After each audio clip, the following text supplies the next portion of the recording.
Senhor está dizendo: por que você quer antecipar a resposta de um processo que já está em andamento? A resposta vem de mim, diz o Senhor. Camila, e até lá eu faço o quê? Você só busca, você só intercede. A oração vem de ti, a resposta vem de Deus. A intercessão vem de ti, a resposta vem de Deus. Diga ao meu povo que não antecipe a notícia de resultado da busca deles. Não se precipite em querer trazer respostas de algo que você ainda está buscando. Não se precipite em dar notícias que você ainda não tem. Não ceda à pressão de quem quer ouvir de você um apontamento rápido, uma direção rápida. Não se obrigue por ter vindo hoje aqui buscar ao Senhor, chegar em casa e ter uma resposta definitiva acerca de algo que ainda está no processo da sua busca. Deus está dizendo: você não está obrigado a nada disso. Você não é obrigada a nada disso. Quanta angústia, quanta gastrite nervosa, quanta crise de ansiedade, quanta depressão, quanta tristeza, quanta agonia sendo desenvolvida no processo da busca, quanta energia que poderia estar sendo empregada na busca do seu milagre, na verdade está sendo esgotada na sua tentativa frenética de dar respostas que você ainda não tem para as pessoas. O tempo todo elas querem respostas e elas acreditam que por você estar envolvido no processo da busca, estar dentro de uma atmosfera profética ou ter a responsabilidade da gestão do seu milagre. Você pode não ser aquele que determina o seu milagre, porque esta obra quem faz é Deus, mas por estar na gestão, há uma pressão o tempo todo em direção à tua casa, aos teus negócios, ao ministério que o Senhor te confiou. E eu não sei por que cargas d'água. Em algum momento a gente acha que tem a obrigação de dar respostas para pessoas que não agregam e muitas vezes não tem absolutamente nada com o que cooperar. E não é porque elas não querem, mas é porque elas também não saberiam o que fazer se estivessem no nosso lugar. Então assim diz o Senhor a quem está sendo pressionado pela vida hoje. Assim diz o Senhor para quem está sendo pressionado pelas circunstâncias. Assim diz o Senhor para quem está sendo estreitado e pressionado de todos os lados. Deus está falando comigo aqui, que tem gente aqui que é o próprio profeta da casa. Só que eu me lembro que nesse dia nem Eliseu sabia direito o que fazer, porque o texto diz que o Senhor havia lhe encoberto a visão. Neste dia ele entra no quarto do filho da sunamita que acabara de morrer e ele fica andando para um lado e para o outro, provavelmente intercedendo. Ele nunca teve que ativar tanto o ministério de intercessão assim, porque ele de verdade não sabia como trazer de volta a vida daquele menino. E tem gente que está aqui, se não se sente pressionado na condição da sunamita, se sente pressionado na condição do profeta, dizendo: olha, eu sou profeta, eu tenho que fazer alguma coisa, mas na verdade você está andando de um lado para o outro. E o Senhor está dizendo: por que você quer antecipar a resposta de um processo que já está em andamento? A resposta vem de mim, diz o Senhor. Camila, e até lá eu faço o quê? Pega na mão de alguém e diga para essa pessoa: e agora você só busca, você só busca, você só intercede. A oração vem de ti, a resposta vem de Deus. A intercessão vem de ti, a resposta vem de Deus. A busca vem de ti, a direção vem de Deus. Camila, e a pressão que se pressione, eu vou esperar no Senhor. Eu vou gerar intimidade com o milagre que o meu Deus quer fazer. Vou contar de 1 a 3 e você vai respirar aliviado agora. É 1, 2, 3, respire fundo. Vem, solta. Vai deixar esse fardo aqui hoje. Você vai deixar esse fardo aqui hoje. Ei. Você vai chegar em casa de boa nessa noite. Tem gente que vai chegar já com ressaca de que começou a beber do dia anterior. Tem gente que vai chegar trocando as pernas. Outros vão chegar com a cara roxa porque apanharam, não sabe de quem, tomaram tombo, caíram e não sabe nem de onde. Você vai chegar e alguém vai dizer: o que foi? Parece que tá leve? Tô voando. Por quê? Larguei o fardo. Larguei o fardo. Pare de antecipar. Pare de se obrigar a atender a necessidade de pessoas que também não saberiam o que fazer se estivessem no seu lugar. Espera!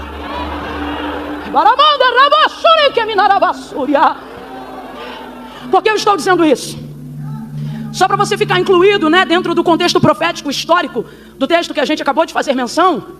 O texto trata sobre a sunamita, uma mulher que muito hospedeira, servia a sua comunidade local como uma boa israelita. E ela vai servir o profeta Eliseu. Quando ele passava por aquela região, geograficamente falando, provavelmente indo em direção ao Carmelo, para dar continuidade à busca que aprendeu com seu mentor Elias, a prática boa da oração, esse bom hábito. Acabou orando geograficamente no mesmo lugar. E aí, aquilo ali fazia parte do mapa da trajetória de Eliseu. O texto diz que ela via ele passando por lá. Um dia o constrangeu a comer pão. Pão aqui é termo genérico para refeição, não significa que ele entrava só para comer pão. E aí ele entra e começa a desenvolver uma comunhão, um relacionamento com aquela casa, com aquela família, com o marido dessa mulher, enfim, com tudo que acontece ali. Essa mulher fica impactada, não necessariamente com o ministério profético de Eliseu. Na verdade, ela nem se relaciona com o ministério profético de Eliseu. Mais pra frente a gente vai entender que ela, na verdade, não se relaciona com o ministério profético dele, porque tem um trauma velado ali. Todavia, ela se afeiçoa ao caráter, à integridade e à honra de Eliseu. Ela começa a admirar quem ele é, independente daquilo que ele é capaz de fazer. Tanto que ao dar testemunho do seu marido para a construção do quarto que eles fariam junto ao muro da casa, ela vai dizer: marido, eu tenho visto que esse que sempre passa por nós, ou seja, sempre passa aqui, não é passa na rua, ali já havia atividade de comunhão, entrada de casa. Então quando ela diz esse que sempre que passa por nós, ela está dizendo esse que frequenta a nossa casa, que está sempre aqui com a gente, ou seja, esse que a gente tem conhecido de perto. Porque eu sempre digo isso, quem já me ouviu nesse texto, não é o que vamos ministrar nesta noite, mas quem já me ouviu nesse texto sabe, eu sempre digo, santidade de longe você suspeita, né? De longe você imagina, é só de perto que você atesta. Só que Eliseu tem um tipo de vida que de longe, tudo aquilo de bom que você acha que ele é, de perto se confirma. E esse é o tipo de vida que a gente tem que viver aos olhos dessa nuvem de testemunha que nos observa. De gente que de longe acha até que é, e de perto tem certeza, né? Ela disse então, dando testemunho, marido esse que sempre que passa por nós, eu tenho visto que ele é um homem santo. Completa aí, gente, ele é um homem? Então ela não vai atestar sobre os dons, sobre os talentos dele, até porque ela nunca pediu ele para fazer nenhuma oração na casa dela. Ela vai atestar sobre a integridade do seu caráter, da sua honra, e ela vai dizer, marido, ele é santo. Isso é extraordinário porque mostra pra gente que a santidade prepara lugares excelentes e exclusivos para você. Vou falar de novo. Isso é maravilhoso porque mostra que a santidade prepara para você lugares excelentes e exclusivos. Isso está provado aqui, porque o texto afirma que a mulher era rica. Completa aí, minha gente. A mulher era... E que mulher rica, hospedeira, sendo alguém que atende a comunidade local, não vai ter quartos sobrando na sua casa? Ela tinha vários quartos sobrando em casa, mas hospedou Eliseu definitivamente em algum deles? Não, porque ela poderia receber muita gente, mas santo igual Eliseu, e é a primeira vez que ela ficou impactada com isso. Então ela preparou para ele um quarto inédito, um quarto que na verdade nunca recebeu ninguém. Porque quando você se santifica, o que Deus prepara para você é personalizado, é exclusivo. Não cabe em outro modelo que já foi utilizado. Uma outra coisa é que essa santidade promove para Eliseu um tempo de estabilidade. Então, por causa da santidade, ele recebe o quarto. Não recebeu por causa dos dons, não recebeu por causa do talento, não recebeu porque profetizava, não recebeu porque era do manto, não recebeu porque tinha variedade de línguas, não recebeu porque curava enfermos, não recebeu porque ressuscitava mortos. Ele tinha autoridade para tudo isto, mas recebeu, diz o texto, que a mulher construiu junto com o marido porque ele era santo. Então isso aqui comprova, não é talento que te dá longevidade. Talento pode te dar oferta, talento pode te dar porta aberta, talento pode te dar até um contato, uma network, mas estabilidade só vida santa. Estabilidade quem te dá é santidade. Prepara um quarto definitivo só dele para ele. Ninguém entra no quarto dele. Ele fica tão constrangido com aquilo que ele sente necessidade de abençoar ela com o que ele tem, com o que ele pode. E o que ele tem? Poder e autoridade concedida do alto, virtude dobrada sobre a unção que repousava sobre a vida de Elias. Então ele diz assim, Geazi, vai lá nessa mulher e pergunta para ela se ela quer, se ela deseja que nós façamos algo por ela, se ela quer que eu fale com o rei, se tem alguma coisa que a gente pode fazer por ela. Geazi vai lá, pergunta, a mulher diz, olha, eu não preciso de nada, eu estou no meio do meu povo. Até porque você não pergunta para uma pessoa rica o que ela precisa. Essa mulher, quando hospedou Eliseu em sua casa, ela não perguntou o que ele precisava. O texto diz que ela o constrangeu. O que é o constrangeu? O impeliu. A semeadura dessa mulher na vida de Eliseu não é semeadura de oferecimento. Ela não esperou autorização para saber se podia abençoar. Eu tenho uma filosofia que eu carrego comigo, implantada pela minha avó materna. Ela dizia pra gente continuamente, quando alguém chegava em casa para poder, uma visita, né? Ela dizia, quem quer dar não oferece, entrega. Era um jeito de dizer assim, quando você está disposto a fazer algo por alguém, você não depende nem da autorização de quem você quer dar para fazer. Foi isso que essa mulher fez com Eliseu. Quando ela o convenceu, o constrangeu, diz o texto, isso aqui é constrangimento positivo, significa que ela o impeliu a entrar em sua casa. Ela fez algo que tornou a condição dele inevitável. Ele não tinha como rejeitar, ele não tinha como dizer não. Por quê? Porque quando você quer dar, quando você quer abençoar, você não depende, se a sua disposição for verdadeira, você não depende da disposição de quem vai receber. A maior prova disso, gente, é o próprio Deus. A Bíblia diz desse jeito, que de Deus é o dar, de Deus é o dar. O que isso significa? Deus não depende de autorização para dar nada a ninguém. A maior prova disso é também a manifestação da graça. Quem é que merecia estar respirando aqui? Eu fico olhando isso na comprovação da misericórdia. Eu tenho comigo uma frase que eu sempre digo, misericórdia, quem nunca pediu também recebeu. Todo mundo aqui está debaixo da graça comum, do favor e da misericórdia de Deus. Quando Deus quer dar, isso buga a nossa mente, buga a nossa religiosidade, buga a nossa interpretação de quem é merecedor e de quem não é. A gente não entende, vê determinada pessoa e fica, meu Deus, mas como é que pode, né? Mas como é que pode, como é que pode? A Bíblia diz que de Deus é o dar. Quando Deus quer dar, buga tu, buga teu vizinho. Ninguém entende. Por quê? Porque Deus não depende da tua autorização para te abençoar. Eu vou falar de novo. Deus não depende da sua autorização para te abençoar. Eu vou falar de novo. Deus não depende da tua autorização para te abençoar. De novo. Deus não depende da tua autorização para te abençoar. Sabe por que a sua reação não é de explosão de glória? Porque você olha para um texto como esse e você fica assim, mas claro, essa mulher tem a vida coerente. Nem eu estou dizendo que não tem que ter. Tem que ter. Deus não é leviano, Deus não é Deus de confusão. Só que a verdade é que muitas vezes o nosso reconhecimento de não merecimento das bênçãos de Deus é maior do que o nosso entendimento da graça de Deus em relação a nós. E aí o que isso provoca? Serviço desenfreado. A gente trabalha como ninguém, serve como ninguém, hospeda como ninguém, toca como ninguém, canta como ninguém, prega como ninguém, trabalha como ninguém, tira lixinho do banheiro como ninguém, serve na igreja como ninguém, vai fazer plantão como ninguém, cuida dos filhos como ninguém, da casa como ninguém, marido como ninguém. Mas na hora que alguém se coloca para abençoar, você diz, eu não quero, eu não preciso, e ainda pensa, é porque eu não mereço e porque eu sou humilde. Deus está dizendo, tem duas formas: eu posso quebrar teu orgulho te quebrando, ou eu posso quebrar teu orgulho te abençoando. E acerca de um servo que me serve, diz o Senhor, eu quebro o orgulho te abençoando. E quando eu quero te dar um dom, eu não peço a sua autorização. Quando eu quero te usar, eu não peço a sua autorização. Se eu escolher soprar teu nome sobre a terra, eu não preciso da tua autorização. Se eu quiser salvar teu marido, dar um banho de sangue, e você só ter feito 3 campanhas de oração, quando havia prometido 7, eu não dependo da tua autorização. Eu posso salvar teu filho antes da quimioterapia, no processo da quimioterapia, depois da quimioterapia, porque eu não preciso da tua autorização. Quando eu quero dar, se eu quiser te dar um CNPJ, eu te dou. Se eu quiser fazer de você um advogado, eu faço. Se eu quiser te dar um diploma em 3 anos ao invés de 4, eu faço. Eu sou o Senhor e fora de mim não há outro. Quando eu decido dar, quem pode rejeitar? Mas você, na sua filosofia de entendimento, de mérito, diz que quer ser abençoado, vem à igreja para ser abençoado, mas na maioria das vezes não sabe se comportar quando Deus quer te abençoar. Geazi sobe e diz assim, eu percebi que o marido dela é avançado em idade. Ela disse que não precisa de nada, mas eu vi que não tem filho na casa. Aí Eliseu vai dar para ela a colheita do que ela plantou, porque você nunca vai colher uma colheita diferente do que você plantou. Não. Irmãos, a semeadura é opcional, sim ou não? Sim ou não? Mas a colheita é obrigatória.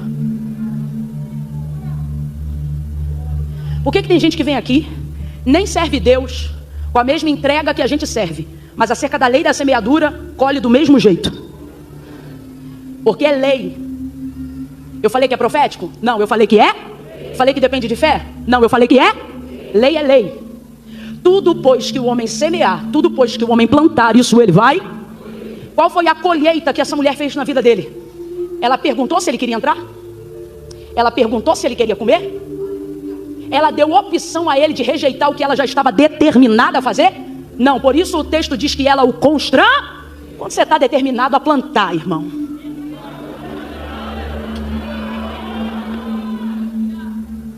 quando você está determinado a fazer, não há absolutamente nada do que alguém planeje contra a sua semeadura que seja capaz de prosperar. Ah, Camila, eu dei uma coisa para fulana, fulana nunca usou. O problema é dela que não usou. O que importa é que você deu, irmão. Ah, eu sempre oro pelo fulano, não vejo a mudança. Não é de você ver a mudança. A sua obrigação é orar, sua plantação, sua semeadura. Porque uma coisa é certa, na hora da colheita, oh meu Deus do céu, eu vou falar de novo. Na hora da colheita,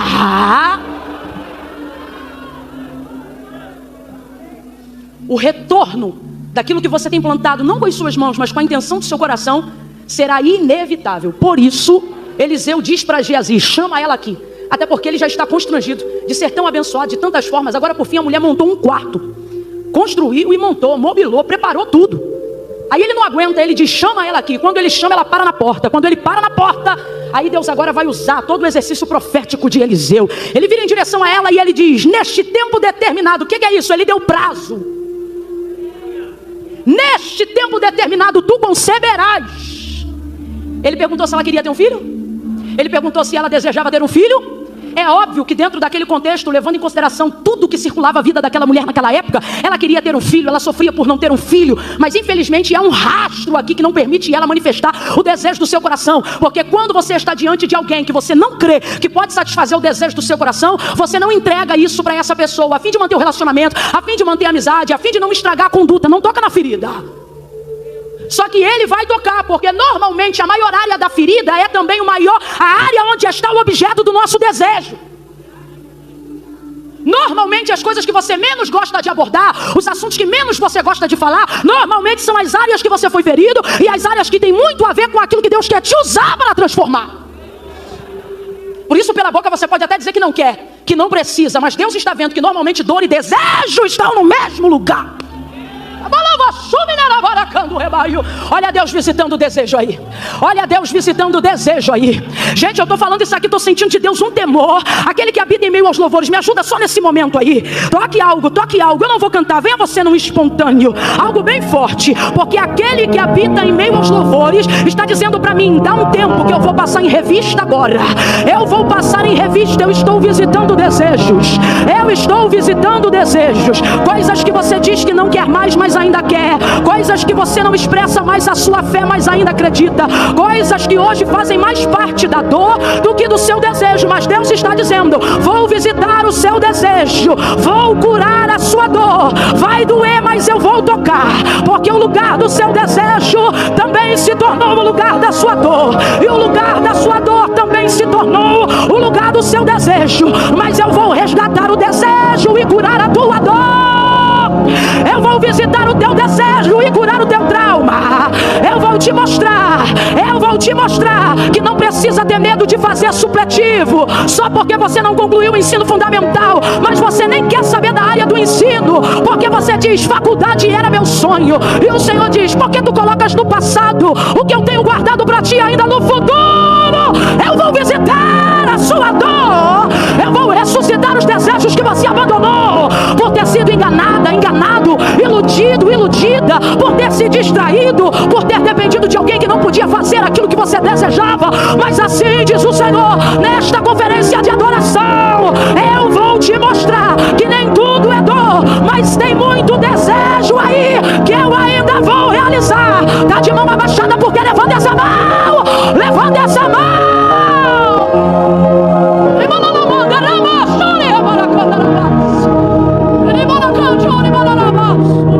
Você é um empreendedor, você é uma empreendedora, mas você tentou um negócio, faliu, tentou outro, faliu. Agora você está trabalhando para alguém e faz isso muito bem, mas Deus não te chamou para isso. Deus te deu um CNPJ, Deus te deu uma visão, mas você diz, tentar de novo é muita dor, e o Senhor está dizendo, tentar de novo é desejar muito. Mas normalmente dor e desejo estão às vezes no mesmo lugar. Ah, gente, ouça isso. Ele diz para essa mulher, tu conceberás e darás à luz a um filho. Vou perguntar de novo, ele pergunta se ela quer? Ele pergunta se ela quer? Não, ele declara, neste tempo determinado, e ele dá prazo. Ele dá prazo. Deus está falando com alguém aqui que no ano de 2022 é um ano de prazo. De prazo. Demandas antigas. Eita, isso aqui é raro, mas Deus está mandando eu dizer. Sabe quando você tem um processo na justiça que está correndo há anos? Aí a pessoa diz assim, como é que tá? Tá correndo, está no processo. Ah, tá lá no papel, o Senhor está dizendo 2022, eu vou abrir e fechar tempo de prazo. Ele diz para ela, tu conceberás e darás à luz a um filho. Ela não pediu, mas recebeu. Completa para mim para eu ver que você ainda está ligado. Ela não pediu, mas ela não pediu, mas as coisas mais importantes da nossa vida normalmente são aquelas que não pedimos, mas mesmo assim Deus normalmente tem coisa que a gente deseja que é tão grande que a gente não tem coragem de pedir. Aí Deus vai lá e dá. Não pediu, mas recebeu. Só que veja isso, ela não creu.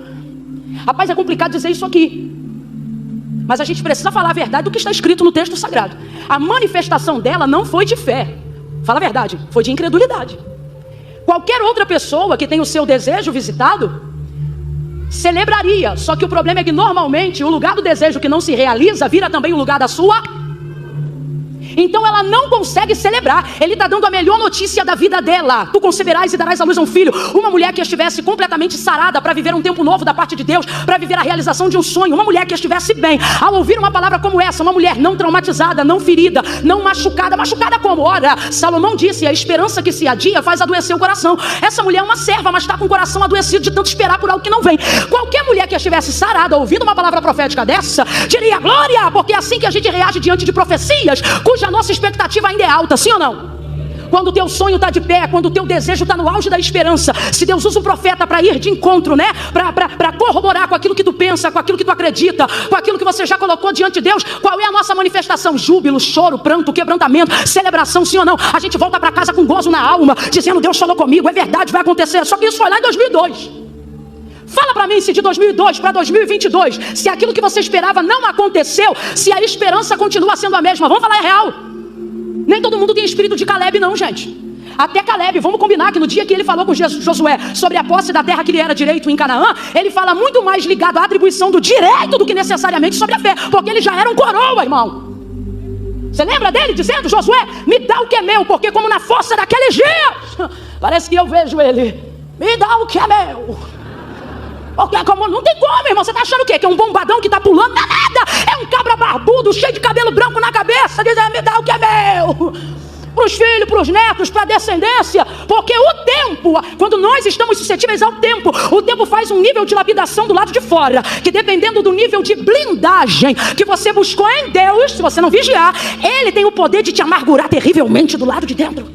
Existem pessoas que, se nós fôssemos diagnosticar o adoecimento da sua alma de maneira generalizada, não dizendo: foi a traição do fulano, foi abandono do ciclano, foi rejeito. Se a gente fosse generalizar um termo para dizer qual é o motivo da amargura de todas as almas que adoeceram no processo da expectativa, poderíamos usar um único agente, poderíamos dizer: foi o tempo.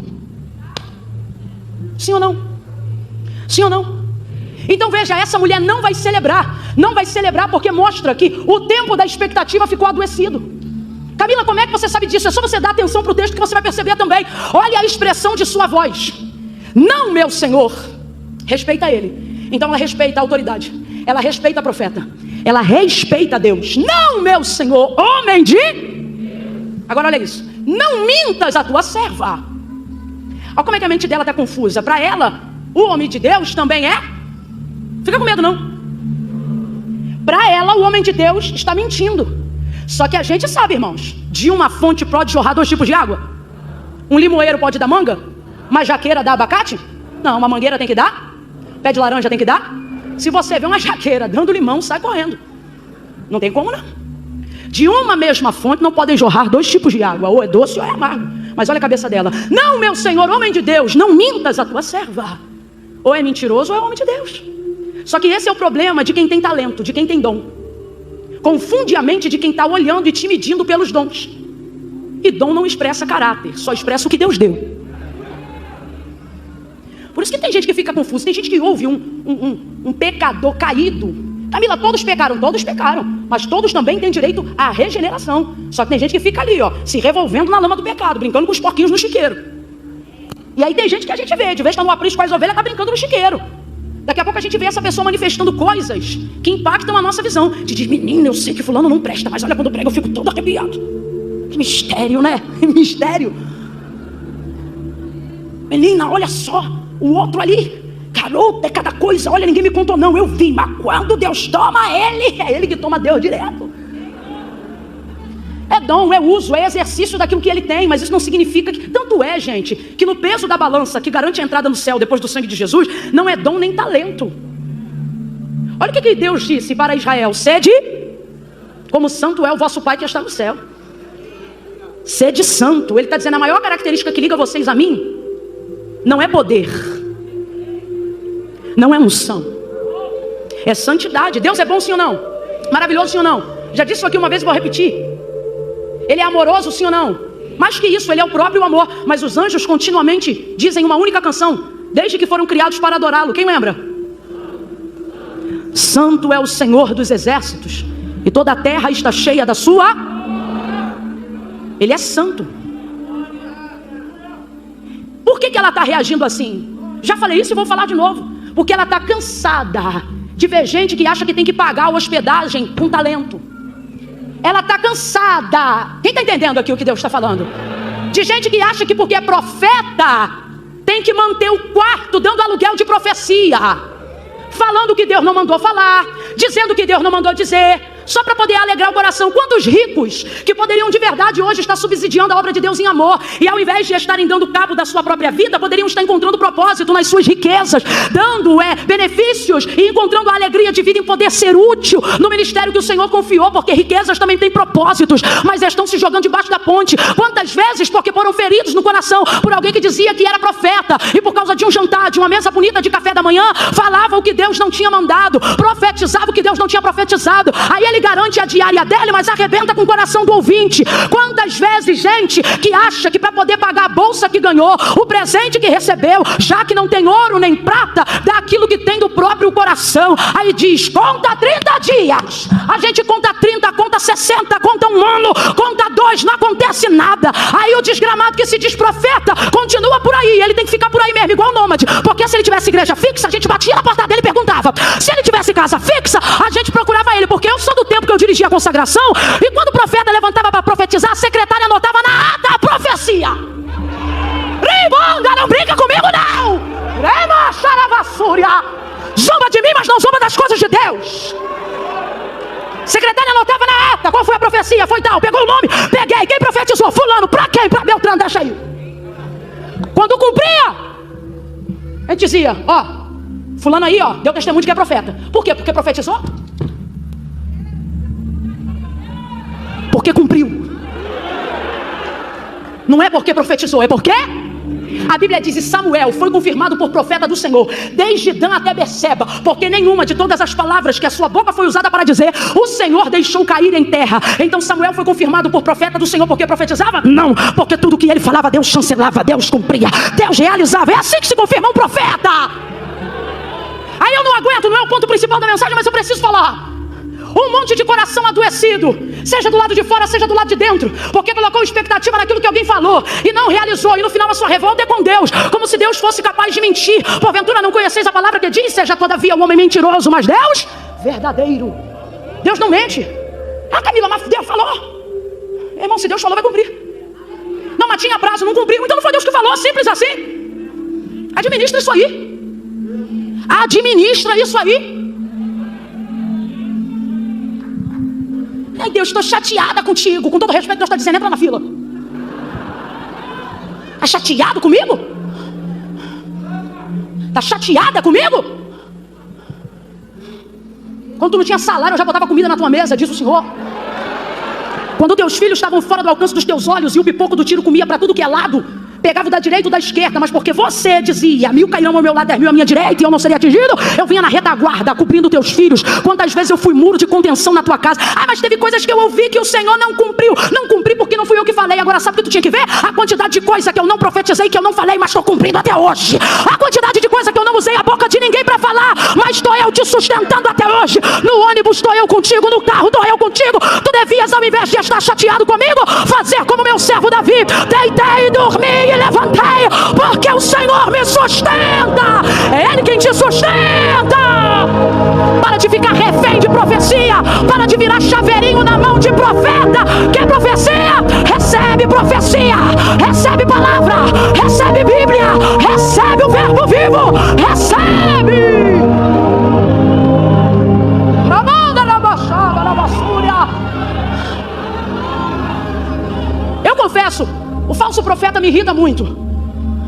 Ele é terrível, ele é um lobo. O falso, os mentirosos. Ela disse, não, meu Senhor, homem de Deus, não mintas a tua serva.